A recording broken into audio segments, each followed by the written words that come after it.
오늘 같이 은혜 받을 말씀은 마태복음 3장 1절로 12절 말씀입니다.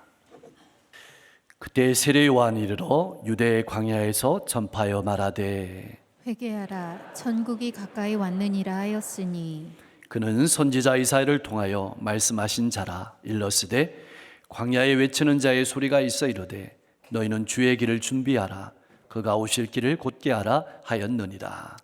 이 요한은 낙타털 옷을 입고 허리에 가죽띠를 띠고 음식은 메뚜기와 석청이었더라. 이때 예루살렘과 온 유대와 요단강 사방에서 다 그에게 나와 자기들의 죄를 자복하고 요단강에서 그에게 세례를 받더니 요한이 많은 바리새인들과 사두개인들이 세례 베푸는 데로 오는 것을 보고 이르되 독사의 자식들아, 누가 너희를 가르쳐 임박한 진노를 피하라 하더냐. 그러므로 회개에 합당한 열매를 맺고 속으로 아브라함이 우리 조상이라고 생각하지 말라. 내가 너희에게 이르노니 하나님이 능히 이 돌들로도 아브라함의 자손이 되게 하시리라.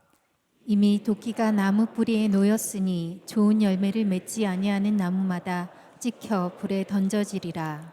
나는 너희로 회개하게 하기 위하여 물로 세례를 베풀거니와 내 뒤에 오시는 이는 나보다 능력이 많으시니 나는 그의 신을 들기도 감당하지 못하겠노라. 그는 성령과 불로 너희에게 세례를 베푸실 것이요 손에 키를 들고 자기의 타작마당을 정하게 하사 알곡은 모아 곳간에 들이고 쭉정이는 꺼지지 않는 불에 태우시리라. 아멘. 아멘. 지금으로부터 2000년 전입니다. 예수님께서 구원 사역을 시작하실 바로 그때였습니다. 1절 말씀에 기록된 그때라는 말은 아무런 의미가 없는 말 같지만 엄청난 뜻이 함축되어 있는 말입니다. 그때라는 말은 이 이야기가 나를 구원하시기 위해서 이 땅에 오셔서 나와 함께 하시는 하나님의 이야기라는 사실을 우리에게 말해주고 있는 겁니다. 이 말의 깊은 뜻은 내가 나를 바라볼 때 내 인생이 아무리 볼품없어 보여도, 아무리 보잘것없어 보여도 내 이야기가 아니라 하나님이 써내려 가시는 하나님의 이야기임을 알라는 말이기도 합니다. 사랑하는 성도 여러분, 나는 내 인생이 하나님께서 써내려 가시는 하나님의 이야기인 줄 알고 기대와 소망을 가지고 살아가고 있습니까? 그렇게 하나님께서 써내려 가시는 하나님의 이야기를 본문은 우리에게 힘차게 들려주고 있습니다. 낮에는 무더운 바람이 불어오고 밤에는 추위에 오돌오돌 떨어야 하는 거칠고 메마른 유대 광야의 호련히 선지자 한 명이 나타나서 이렇게 전도했습니다. 회개하라, 천국이 가까이 왔느니라. 바로 세례 요한이었습니다. 그 먼 옛날 선지자 이사야는 광야에서 외치는 자의 소리를 통해서 골짜기가 도두어지고 높은 산이 낮아져서 메시아 왕이 오시게 될 평탄한 대로가 마련된다는 사실을 이렇게 예언했습니다. 너희는 광야에서 여호와의 길을 예비하라. 사막에서 우리 하나님의 대로를 평탄하게 하라. 이스라엘 백성들은 늘 이런 생각을 하며 살았습니다.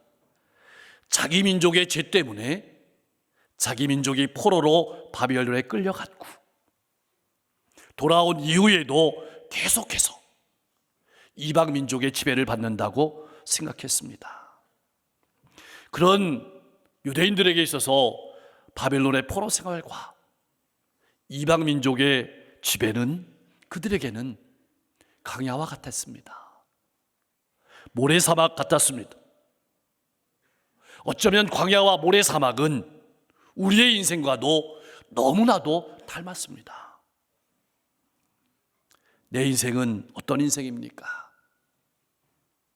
가시가 있고 사나운 짐승이 우글거리고 모래가 날리는 광야와 사막 같은 인생은 아닙니까? 그런 인생 안으로 하나님께서 인간의 몸을 입고 찾아오신 분이 바로 예수 그리스도십니다. 그렇게 나를 구원하시기 위해서 이 땅에 오신 예수 그리스도를 만나려면, 구원을 얻으려면 어떤 준비를 해야 될까요? 유대인들도 그렇게 자신들을 포로에서 구원해 줄 메시아를 간절히 기다리고 있었고, 말라기 선자는 말라기 4장 5절 말씀에서 메시아에 앞서서 선지자 엘리야를 보낸다고 이렇게 예언했습니다. 보라, 여호와의 크고 두려운 날이 이르기 전에 내가 선지자 엘리야를 너희에게 보내리니. 그래서 이스라엘 백성들은 메시아 예수님 앞에 나타날 선지자 엘리야를 간절히 기다리고 있었고, 바로 그때에 세례 요한이 광야에서 나타나 큰 소리로 외쳤던 것입니다. 회개하라, 천국이 가까이 왔느니라. 무슨 뜻일까요? 죄의 문제를 가지고 하나님 나라에 들어갈 수 없다는 말입니다. 죄의 문제를 가지고는 하나님 앞에 나아갈 수 없다는 뜻입니다. 네 마음을 바꾸고 네 삶을 돌이키지 않으면 하나님 나라에 들어갈 수 없다는 뜻입니다. 세례 요한이 이렇게 선포하자 자신들을 향한 하나님의 뜻을 알고 싶었고, 또한 하나님 나라를 위해서 자신들이 어떻게 살았으면 좋았을 것을 알려줄 세례 요한에게 엄청난 반응을 보이면서 몰려들었던 것입니다. 귀를 기울였던 것입니다. 나는 이 시간 어떤 마음을 가지고 주님 앞에 나아가고 있습니까? 나는 어떤 마음을 가지고 하나님의 말씀을 듣고 있습니까? 자, 그렇다면 지금 우리의 마음에는 한 가지 의문점이 듭니다. 왜 하나님께서 베푸시는 이렇게 엄청난 구원의 소식을 온 이스라엘 백성들이 다 모이는 예루살렘이 아니라 황량하기 그지없는 광야에서 선포하게 하셨을까요? 화려한 세상의 문명 속에 살아가면서 자기가 주인이 되어서 자기의 욕망을 추구하기에 바쁜 사람들이 아니라 오직 천국을 간절히 소망하면서 하나님의 말씀을 따라 살아가는 사람들을 가려내기 위해서였습니다. 이스라엘 백성들에게 최고의 삶은 하나님 앞에 정결하고 거룩한 삶을 살아가는 것이었습니다. 지금 하나님 나라가 다가오고 있고 그 나라에 참여하기 위해서는 정결해야 한다는 사실을 그들 모두는 알고 있었습니다. 무엇보다 이스라엘 백성들에게 있어서 광야는 단순히 황량한 곳이 아니었습니다. 거친 땅만은 아니었습니다. 우리가 성경 말씀을 통해 알고 있는 것처럼 이스라엘 백성들에게 광야는 단순히 황량한 곳이 아닙니다. 낮에는 구름 기둥으로, 밤에는 불기둥으로 인도하신 하나님을 만난 곳이고 하나님을 경험한 곳이었습니다. 만나와 메추라기를 통해서 하나님의 공급하심을 경험한 장소가 광야였습니다. 다시 말하면 광야는 하나님을 만나는 장소이기도 하고, 하나님이 어떤 분이신지를 경험하는 장소이기도 하고, 하나님의 인도하심과 하나님의 채우심을 경험하는 장소이기도 하고, 하나님의 말씀을 듣는 장소였습니다. 하나님께서 살리시면 살고 죽이시면 죽는 장소가 광야였고, 내가 얼마나 연약한 존재인지 깨닫는 장소가 광야였습니다. 하나님께서 보내시는 메시아가 이러한 광야를 통해서 온다고 믿었던 이스라엘 백성들은 하나님의 뜻을 알고 싶었고, 그렇게 광야에서 말씀을 선포하며 살아가는 세례 요한을 찾아왔던 것입니다. 3절 말씀에 그는이라는 말은 세례 요한의 정체성이 무엇인지 잘 표현해 주는 말입니다. 세례 요한이 살아가는 이유는, 세례 요한이 복음을 선포하는 이유는 진정한 왕이신 예수님께서 이 땅, 다시 말하면 이스라엘 백성들의 그 시대의 사람들의 삶의 마음속에 들어오셔서 구원하시는데 불편함이 없도록 준비하고 곧게하는 것이었습니다. 회개하고 말씀에 일치되는 삶으로 돌아오라고 그 말씀대로 살아가는 것이었습니다. 외치는 것이었습니다. 오늘 하나님의 백성들인 우리가 살아가야 될 삶이 어떤 삶일까요? 바로 그렇게 외치는 삶이기도 하고, 내가 외친 말씀대로 삶을 살아가면서 선포하는 것입니다. 과연 그 말씀대로 세례 요한은 엘리야의 모습을 했습니다. 낙타 털옷을 입었습니다. 허리에 가죽띠를 띄었습니다. 메뚜기와 석정을 먹었습니다. 어떤 성도님들은 이 말씀을 읽으면서 세례 요한이 굉장히 비싼 옷을 입었고 비싼 음식을 먹었다고 부러워하는 분들도 있습니다. 그런 분들은 당장 비행기표를 끊어서 광야로 가보시기 바랍니다. 이 음식은, 이 옷은 당시에 가난한 사람들이 먹고 입었던 것입니다. 이 음식과 이 옷이 의미하는 것은 세례 요한은 입는 것, 세례 요한은 먹는 것, 모든 삶을 통해서 예수님을 나타냈다는 것입니다. 그가 선포하는 말을 통해서, 그가 먹고 입는 삶을 통해서 나는 어떻습니까? 나는 어떤 삶을 살아가고 있습니까? 내 언어는, 내가 먹는 음식은, 내가 입는 옷은 무엇을 나타내고 있습니까? 꼭 기억하십시오. 하나님의 일에는 우리 각자가 맡은 역할이 있습니다. 세례 요한이 인류를 구원하시기 위해서 이 땅에 오시는 예수님의 길을 예비하는 한 부분을 맡았다면 우리도 그 길의 한 부분을 맡고 있음을 잊지 말고 당당하게 가정과 일터와 이웃으로 나갈 수 있기를 소망합니다. 그러면 하나님께서 그 길을 걸어갈 힘도 주시고 능력도 환경도 허락하실 줄로 믿습니다. 하나님께서 여러분을 통해서 언제든지 일하실 수 있도록 준비하며 살아갈 수 있기를 소망합니다. 자, 전국 각지에서 메시아의 오심을 갈망하던 사람들이 세례 요한의 외침과 삶을 보고 세례 요한에게로 몰려들었습니다.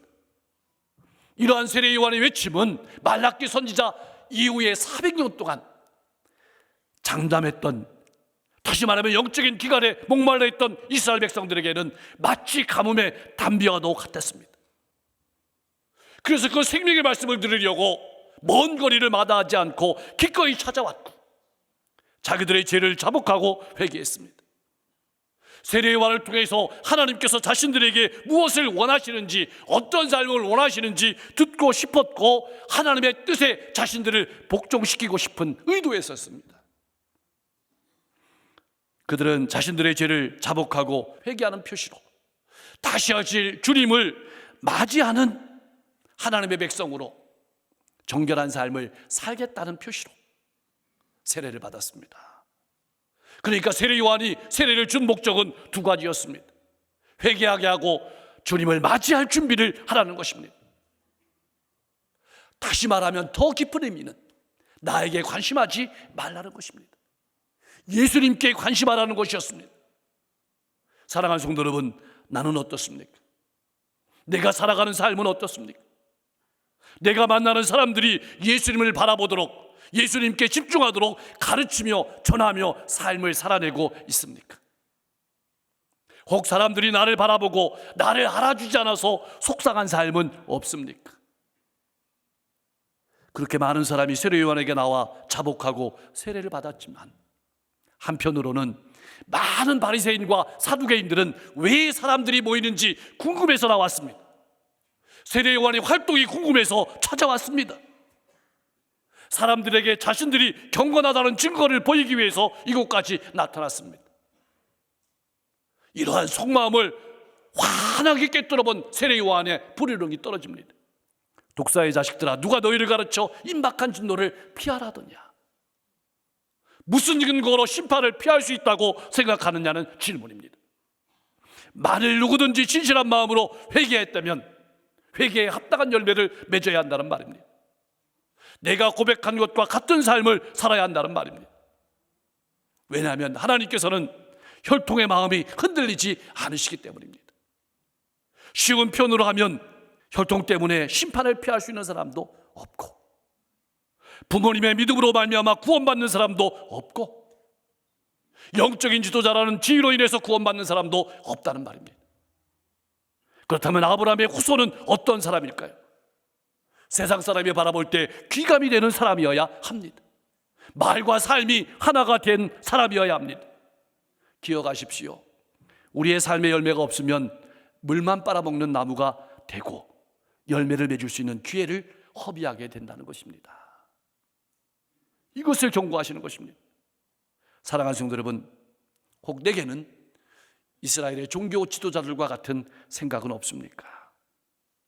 먼저 믿었고 직분을 받았다고 그것으로 만족하며 하나님께 나아오는 모습은 없습니까?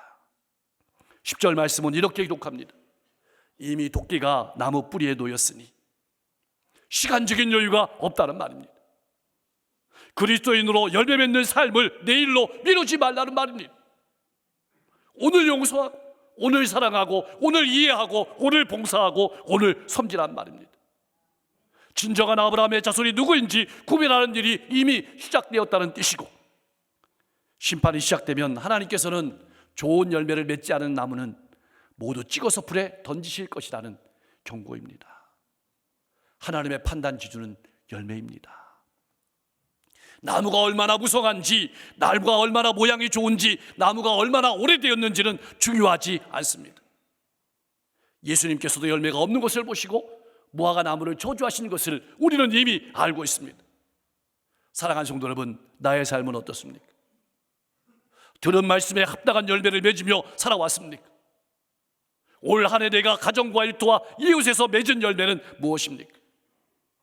혹기로 듣기만 하고 열매만 없이 시간만 낭비하며 살아오지는 않았습니까?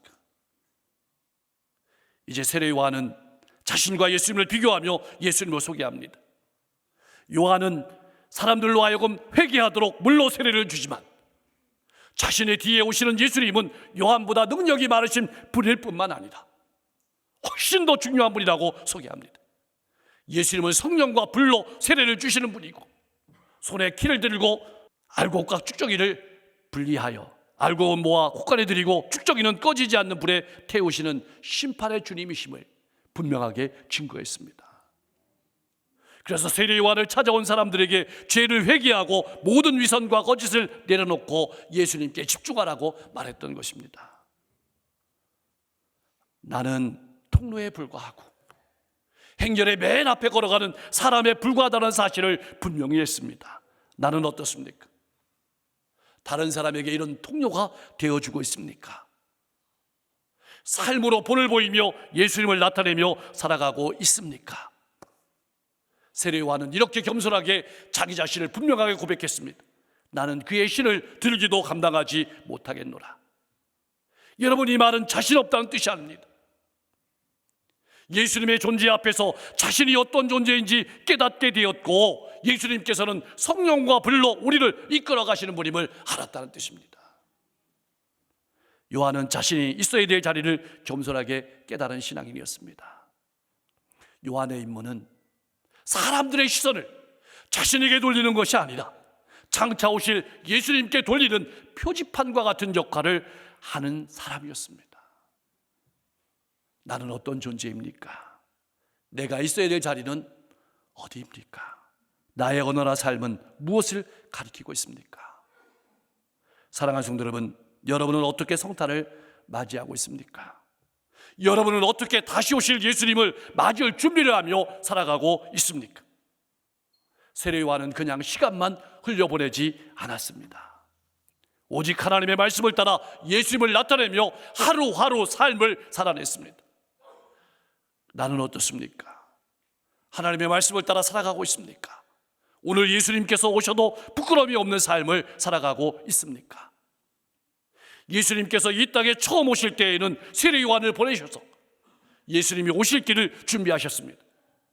그렇다면 다시 오실 예수님을 위해서 하나님께서는 어떤 사람을 세상에 보내실까요? 나의 삶을 다시 한번 돌아보십시오. 나를 위해 주신 말씀의 자리로 돌아가십시오. 성도는 어떤 삶을 살아가는 사람일까요? 나는 작게 보이고, 아니 나는 보이지 않고 예수님만 크게 나타내는 정결하고 거룩한 삶을 살아가는 사람임을 잊지 마십시오. 이제 예수님께서는 요단강에서 하나님의 뜻을 이루기 위해서 세례 요한에게 세례를 받으십니다. 세례를 받으신다는 뜻은 십자가의 길을 걸어가신다는 뜻입니다. 하나님의 뜻을 받아들인다는 뜻입니다. 그 길은 쉽지 않을 것입니다. 그러나 그 길은 하나님이 함께 하시고 하나님이 이루어 가실 것입니다. 하나님께서는 가정과 일터와 이웃과 교회 가운데로 오늘 우리를 보내십니다. 이제는 내가 예수님을 따라 세상과 교회 속으로 십자가의 길을 걸어가야 될 차례입니다. 물론 쉽지 않을 것입니다. 그러나 처음에 말씀드린 대로 내 이야기는 나를 선택하시고 나를 부르시고 나를 보내시는 하나님의 이야기임을 기억하십시오. 하나님께서 그 길 가운데 함께 하시며 열매를 맺으시고 나를 통해서 하나님의 이야기를 써 내려가실 것입니다. 성탄의 계절 여러분의 삶이 십자가의 길을 걸어가신 예수님처럼 하나님의 말씀에 묵묵히 순종하여 걸어가면서 생명의 열매를 맺으며 예수님을 나타내는 복된 계절이 될 수 있기를 소망합니다. 아름다운 성탄의 멜로디처럼 여러분의 삶이 아름다운 멜로디가 되어서 여러분의 삶을 통해서 수많은 영혼들이 주님께 날아오고 생명을 얻고 위로와 용기와 소망을 얻는 역사가 날마다 여러분의 삶 가운데 가득하기를 주님의 이름으로 간절히 축원합니다. 기도하겠습니다. 나의 인생이 아무리 보잘것없어 보여도 하나님께서 써내려가시는 하나님의 이야기임을 알고 기대와 소망을 가지고 살아가게 하여 주시옵소서. 말씀과 삶이 일치된 삶을 살아가게 하시고 나의 언어나 나의 삶이 내가 아니라 오직 주님을 나타내는 축복의 통로가 되게 하여 주시옵소서. 오늘 주님께서 다시 오셔도 부끄럽지 않은 삶을 가정과 일터와 이웃과 교회 공동체에서 살아가게 하여 주시옵소서. 일평생 나는 작게 보이고 아니 나는 보이지 않아도 예수님은 크게 나타내 보이는 삶을 살아가게 하옵소서. 2025년 한 해도 얼마 남지 않았습니다. 1년을 잘 마무리하게 하실 때 후회 없는 삶을 살아가게 하옵소서. 성탄의 기쁨을 교회 안에서뿐만 아니라 가정과 일터와 이웃 가운데서 나누는 삶을 살아가게 하시고 우리 성도들이 삶을 살아갈 때 날마다 가정이 화목하고 행복하게 하시고 사업장과 직장을 든든히 세워주실 뿐만 아니라 자녀들의 앞길을 열어주실 때 믿음의 문을 열어주시고 진로의 문을 열어주시고 취업의 문을 열어주시고 인생의 문을 활짝 열어주시옵소서. 다음 주에는 당의 구역회가 있습니다. 지난 1년 하나님의 은혜에 감사하고 새로운 1년을 기도하며 계획하는 귀한 시간 될 수 있도록 역사해 주시고 육신의 질병과 마음의 고통과 삶의 문제를 가지고 하나님 앞에 나온 많은 성도님들이 있습니다.